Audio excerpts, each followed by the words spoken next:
Listen to this. Over 800 million people in developed countries won't get enough sleep this week. Whether or not this number is exact, the struggle is definitely real. So today, we're diving deep into a question I know so many of you are asking. How do I unfuck my sleep? Let's dive in.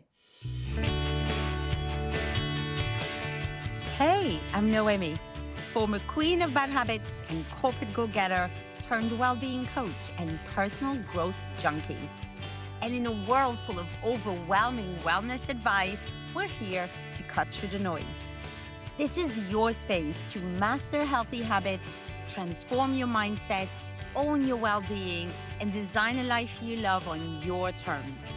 We're ditching the highlight reels and embracing the whole messy, imperfect journey towards becoming our absolute best selves. You're the author of your own story. So are you ready to write the next chapter? Let's go, and welcome to Unwritten Potential.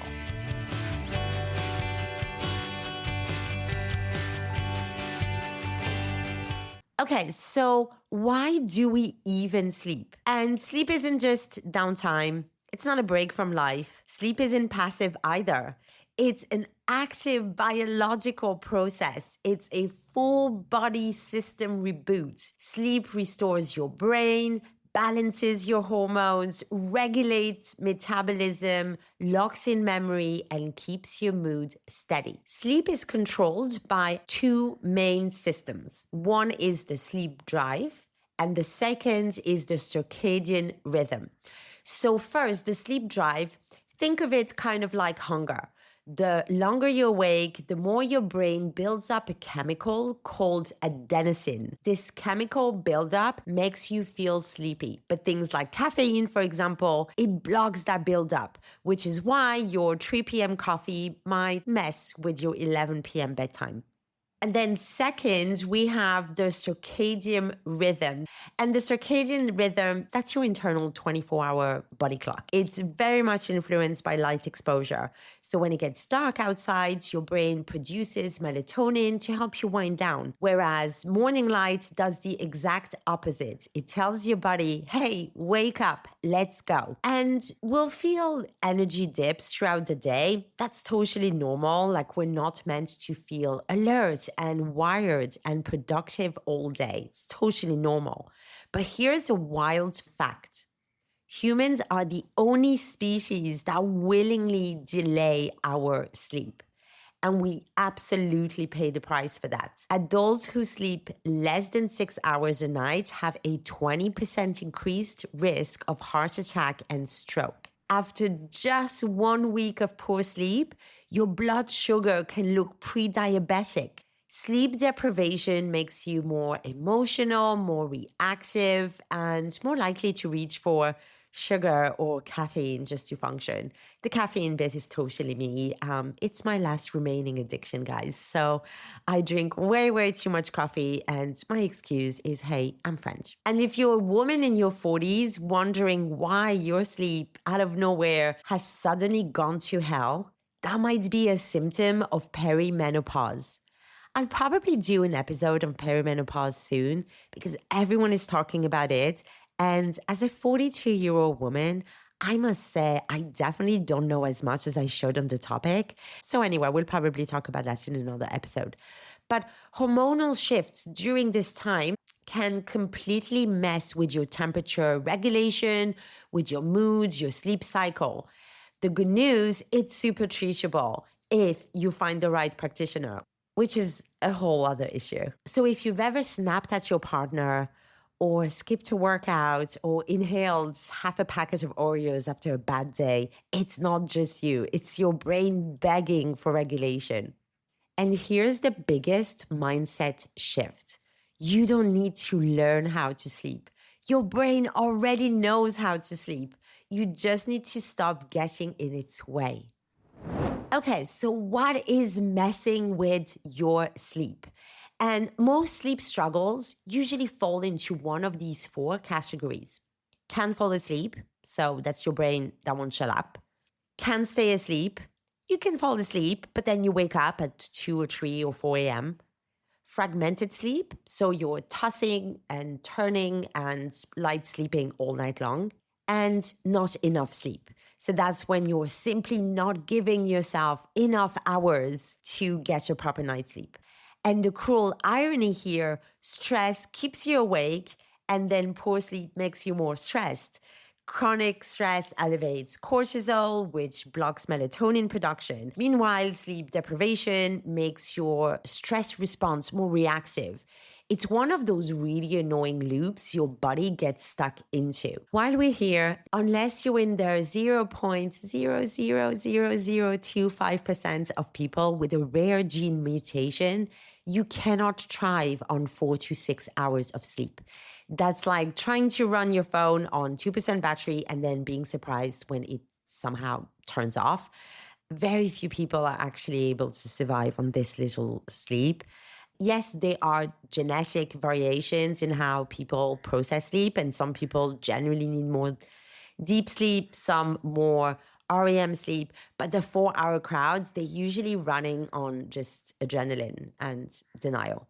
Another thing worth knowing, about 30% of people are night owls, but society is kind of built for early birds, right? So if you feel lazy or unproductive because your brain usually kicks in at night, there's nothing wrong with you. It's just that you're a bit out of sync with society's 9 to 5. So how to actually unfuck your sleep? And before we begin, one super important reminder. You cannot biohack yourself to better health and well-being if you don't have the basics right. No lavender essential oil or magnesium gummy is going to help you sleep better if your basics are a mess. So let's talk about how to actually fix your sleep. And let's start in the morning, because how you start the day sets the tone for how you will sleep at night. So first up, wake up at the same time every day. Yes, even after a terrible night when you got like 3 hours of sleep and you feel like absolute garbage. I get it. It sounds counterintuitive. This one thing, this consistency, trains your body clock better than anything else you can do. Next, get some sunlight first thing in the morning. I'm talking 30 minutes of actual daylight, not through a window, not from your phone screen, ideally real sunlight. And you can kill 2 birds with 1 stone and go for a walk. This helps reset your melatonin production and gives you natural energy. It's like hitting the reset button on your internal clock. So now as you go about your day, a few key things to look out for. Cut caffeine by 2 p.m. I can already hear some of you groaning, but here's the thing. Caffeine blocks that adrenaline buildup I mentioned earlier, and it stays in your system way longer than you think. That coffee afternoon at 3, 4 p.m., it's probably still messing your sleep at 11 p.m. And maybe track your caffeine for a full week. That can be coffee, tea, write it down, right? And then try to cut it back by 10, 20%. Just play with it. You don't have to go full cold turkey, but just dial it back a bit and observe, and see if it improves your sleep. Try to avoid high intensity workouts late in the day. High intensity equals high cortisol, which is the opposite of what you want before sleep. So try to save the cardio and super heavy sessions, maybe for a bit earlier in the day. Limit alcohol. I know it makes you feel drowsy and helps you fall asleep faster, but, and this is a massive but, it absolutely destroys your REM sleep. I won't go too deep into the sleep stages, but the REM sleep is the restorative stuff brain needs to function properly, right? Alcohol, terrible for that. So now we move into the evening. This is when you start setting the stage. And you want to create a wind down routine. This doesn't have to be complicated or fancy. It can be stretching for 5 minutes, read a few pages of a book, do some deep breathing, whatever you find not super annoying. But just a way to signal to your brain, hey, we're transitioning to sleep mode now. So for me, I'm working from home. So one of my favorite things in the evening is just to have a nice shower. As I call it, wash away the day and then transition into evening chill mode. And while we're on the topic of a hot shower, taking a hot shower or a hot bath before bed can actually be a brilliant way to decrease your core temperature, your core body temperature, which naturally drops by 1 to 2 degrees before sleep anyway. But when you take a hot bath or shower, getting out of the heat triggers this cooling response. You're literally hacking your body's natural sleep signal, and you'll probably sleep better. You want to try finish eating at least 2 to 3 hours before bed. Personally, it's helped a lot. No food after 8.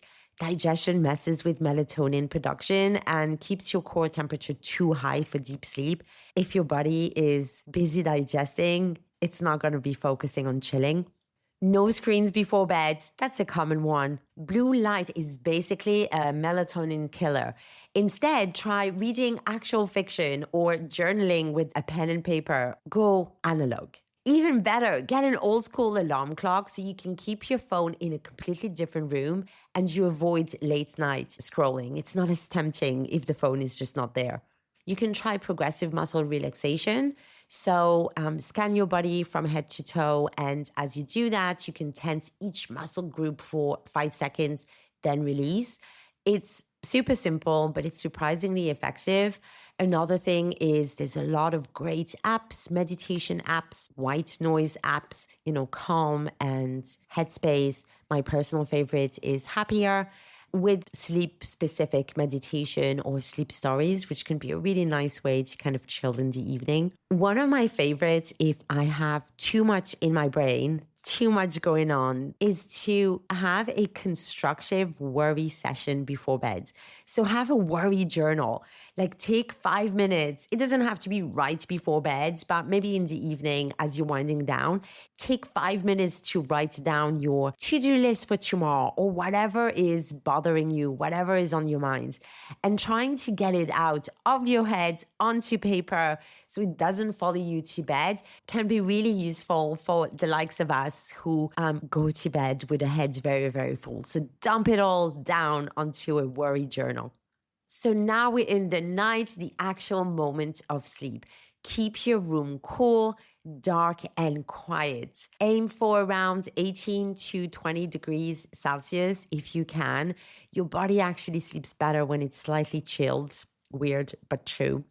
Don't watch the clock. Seriously, turn it away from you. Clock watching just fuels anxiety. We're just stressing about, oh my God, it's already 1 a.m. and I'm still not asleep.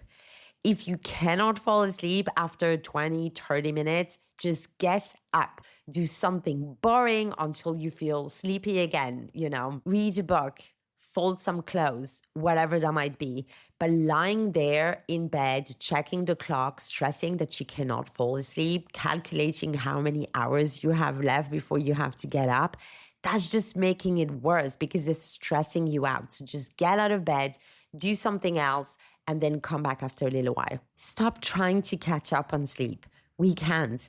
You cannot fully repay a sleep debt. Sure, you'll feel a bit better after sleeping in on the weekend, but the cognitive and health impacts, they accumulate over time. So as much as possible, you want to keep your sleep schedule throughout the week. Think of sleep like a dimmer switch, not a light switch. You can't just flip it on and expect your brain to cooperate. You need to gradually wind down towards sleep. And finally, reframe your thoughts. Instead of, I'm going to be exhausted tomorrow, I'm going to be completely useless, try, my body knows how to recover. Your mindset around sleep actually really affects your sleep quality. So the less you stress about it, the better you're going to sleep. So the most important thing here, don't force it. Trying harder to sleep is like trying harder to sneeze. The more you force it, the more elusive it becomes, right? Just let it happen. So which of these are you already doing? And what's one thing that you're excited to experiment with and try? I would love to hear from you. Please DM me at unwritten.coach on Instagram. I would absolutely love to hear from you and your sleep stories and what are some of the strategies you have found useful to unfuck your sleep. Hey, if you want to actually implement all of this without overthinking it too much, I've got you. I made a free 7-day sleep reset guide that walks you through these tools step by step. Super practical, no fluff. You can grab it now at unwritten.coach/sleep reset or just hit the link in the show notes. So, what is the real secret to unfucking our sleep? It's not fancy, it's not expensive, it's not magic. It's rhythm and light and daily choices and giving your body a chance to do what it already knows how to do. Your body wants to sleep. Your job is to create the conditions where it can do what it already knows how to do. And if tonight's a mess, that's okay. You haven't failed, you're just human. Let's stop sidelining sleep like it's optional and start treating it like the foundation for everything else we care about. Focus, mood, energy, you name it. So I hope you found this useful. If you're still here, thank you for being with me. I hope to catch you next week, hopefully a little better rested. Bye.